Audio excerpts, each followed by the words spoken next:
Educational channel విద్యా ఉద్యోగ సమాచారానికి స్వాగతం. Daily GS and current affairs అదేవిధంగా జనరల్ స్టడీస్ క్విజ్ సంబంధించి మనము చాలా వీడియోస్లో డిస్కస్ చేస్తున్నాము. చాలా ముఖ్యమైన ప్రశ్నలు అండి ఇవి. 267 వీడియో అంటే ఈ రోజుతో మనకు 2670 ప్రశ్నలు అయితే కంప్లీట్ అవుతాయి. ప్రతిదీ కూడా సెలెక్టెడ్ క్వశ్చన్ మీకు ఇవ్వడం జరుగుతుంది. వివిధ సబ్జెక్టులు అన్ని సబ్జెక్టు కూడా కవర్ అయ్యేలాగా ఈ కంటెంట్ అయితే డిజైన్ చేయడం జరిగింది. తప్పకుండా డైలీ 10 క్వశ్చన్స్ నోట్ చేసుకోండి. మరి ఛానల్ని సబ్స్క్రైబ్ చేసుకొని అయితే ఈ కంటెంట్ ఉపయోగించుకొని మీ కాంపిటేటివ్ ఎగ్జామ్స్లో సక్సెస్ కావాలని ఆశిస్తున్నాను. ఈరోజు మనకి ఫస్ట్ క్వశ్చన్, ఫాదర్ ఆఫ్ ఇమ్యూనాలజీగా ఎవరిని భావిస్తారు?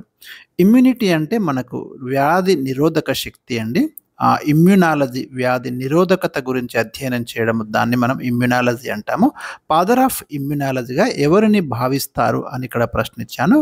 3 ఆప్షన్స్ మీ ముందున్నాయి.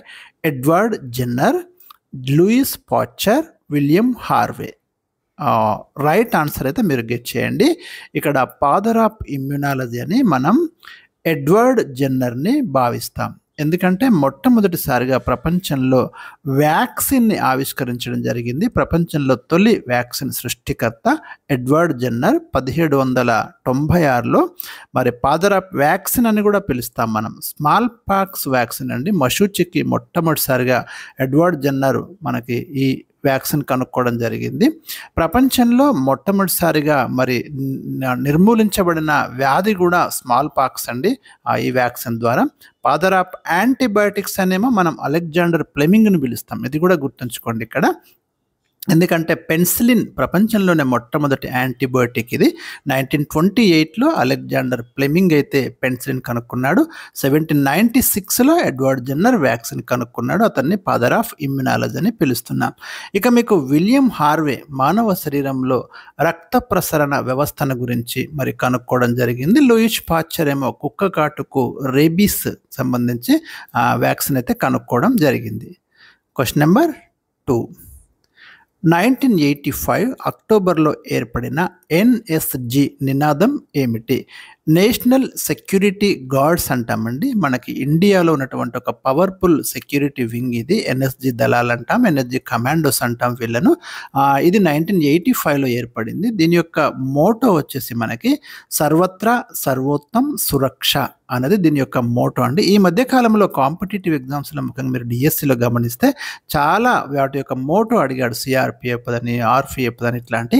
సో మరి ఏపీడిఎస్సిలో కూడా ప్రశ్న రావడం జరిగింది. అందుకే నేను ఇక్కడ ఇవ్వడం అనేది జరిగింది. Question number 3, Shaheed Bhagat Singh international airport ఎక్కడ కలదు? ఇది కూడా రీసెంట్గా మనకు ఏపీడిఎస్సిలో అడిగినటువంటి ప్రశ్న అండి. ఇక్కడ 3 ఆప్షన్స్ ఉన్నాయి. ఢిల్లీ, కొచ్చి, చండీగఢ్. ఇక్కడ రైట్ ఆన్సర్ వచ్చేసి మనకి చండీగఢ్ అండి. Bhagat Singh international airport. ఢిల్లీలో మీకు ఇందిరాగాంధీ అంతర్జాతీయ విమానాశ్రయం ఉంది.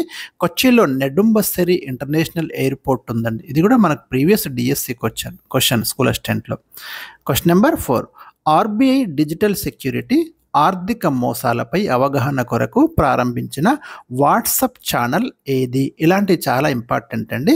ఇక్కడ రైట్ ఆన్సర్ వచ్చేసి ఆర్బీఐ కహతా హై అనేది ఆర్బీఐ యొక్క వాట్సాప్ ఛానల్. ఎందుకంటే సెక్యూరిటీ అదేవిధంగా డిజిటల్ సెక్యూరిటీ ఆర్థిక మోసాల మీద అవేర్నెస్ కోసము ఈ వాట్సాప్ ఛానల్ని ఆర్బీఐ క్రియేట్ చేయడం జరిగింది. క్వశ్చన్ నెంబర్ 5, అంతరిక్ష యాత్రికునికి విశ్వం ఏ రంగులో కనిపిస్తుంది? ఇక్కడ 3 ఆప్షన్స్ ఉన్నాయి. Black, green, blue. Right answer వచ్చేసి black is the right answer అనేది previous question. Question number 6, world economic forum మొదటి పేరు ఏమిటి? ఇది వరల్డ్ ఎకనామిక్ ఫోరం అనేది మనకు ఎవ్రీ ఇయర్ దావోస్లో జరుగుతుందండి. స్విట్జర్లాండ్లోని దావోస్లో ఈ సదస్సు. దీని యొక్క మొదటి పేరు వచ్చేసి మనకు యూరోపియన్ మేనేజ్మెంట్ ఫోరం. చాలామందికి తెలిసి ఉండదు, చాలా రిమోట్ క్వశ్చన్ ఇది. క్వశ్చన్ నెంబర్ 7, బ్యాంకింగ్ రంగంలో స్విఫ్ట్ విస్తరించండి. ఈ మధ్య కాలంలో కూడా మీకు స్విఫ్ట్ గురించి వస్తుందండి. ఇది ఇంపార్టెంట్ కూడా. బ్యాంకింగ్ ఎగ్జామ్స్ రాసేవాళ్ళు ఇలాంటి వాటి మీద తప్పకుండా ఫోకస్ చేయండి. స్విఫ్ట్ అంటే society for world wide inter bank financial telecommunication అండి. ఇది మనకు అంతర్జాతీయ పేమెంట్ వ్యవస్థకు సంబంధించి ఇంటర్నేషనల్ స్థాయిలో జరిగే లావాదేవీలు దానికి సంబంధించి మనం స్విఫ్ట్ అంటాం. క్వశ్చన్ నెంబర్ 8, చాట్ జీపీటీని అభివృద్ధి చేసిన సంస్థ ఏది? రీసెంట్గా మనకు చాట్ జీపీటీ చాలా రోజుల నుంచి అంటే ఉపయోగిస్తున్నాం. 2022 నుంచే వాడుతున్నాం దీన్ని. ఇక్కడ 4 ఆప్షన్స్ ఉన్నాయి. Microsoft, Apple, Google, open AI.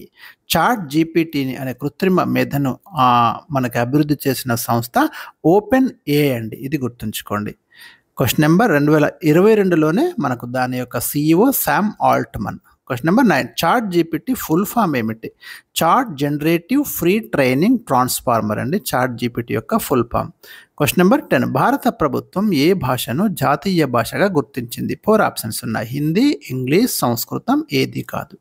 చాలామంది హిందీ అనుకుంటారండి, కానీ హిందీ జాతీయ భాష కాదు, హిందీ అధికారిక భాష మాత్రమే.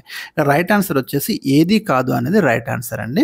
భారత రాజ్యాంగం ఏ భాషకు జాతీయ భాష హోదా ఇవ్వలేదు? యూనియన్ అధికారిక భాష హిందీ, ఇది దేవనాగరి లిపిలో ఉంటుంది అని ఉంది. మొదట మనకు 1965 జనవరి 26 వరకు మాత్రము ఇంగ్లీష్ను ఉపయోగించాలని అనుకున్నారు, కానీ ఆ తర్వాత అధికారిక భాషల చట్టం 1963 ద్వారా హిందీతో పాటు ఇంగ్లీష్ కూడా అధికారిక ప్రయోజనాల కోసం కొనసాగడానికి అనుమతించారు. సో ఇవి ఈరోజు నేను మీకు ఇచ్చినటువంటి చాలా ముఖ్యమైన టాప్ 10 ఇంపార్టెంట్ GS క్వశ్చన్స్ అండి. ఇలాంటి క్వశ్చన్స్ మిస్ కాకుండా ఉండాలంటే ఈ ఛానల్ని తప్పకుండా సబ్స్క్రైబ్ చేసుకోండి. Thank you for watching.